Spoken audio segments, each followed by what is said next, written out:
ఈరోజు మనందరి గుర్తు ఏమిటో మీ అందరికీ కూడా తెలిసే ఉంటుంది. మన గుర్తు ఫ్యాను. ఈ గుర్తు మీ అందరికీ కూడా తెలిసే ఉంటుంది. ఈరోజు మన పార్టీ అభ్యర్థుల కింద ఈరోజు ఎంపీ అభ్యర్థిగా మీ అందరికీ కూడా పరిచయస్తుడైన మన బ్రహ్మానంద రెడ్డి అన్న పార్టీ ఎంపీ అభ్యర్థిగా మీ అందరి ఆశీస్సులు కోరుతా ఉన్నాడు.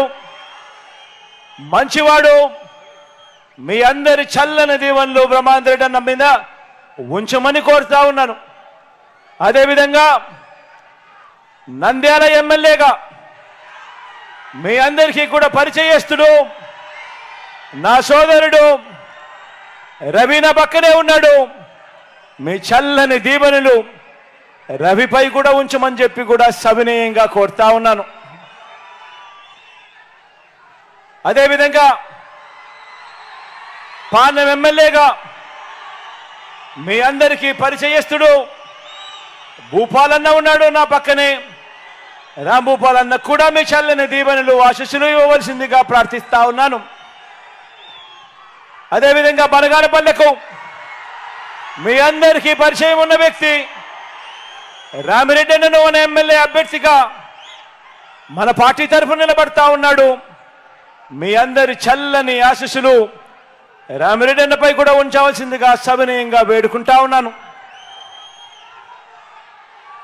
అదేవిధంగా ఆళ్లగడ్డకు సంబంధించి నా సోదరుడు నాని నిలబడతా ఉన్నాడు.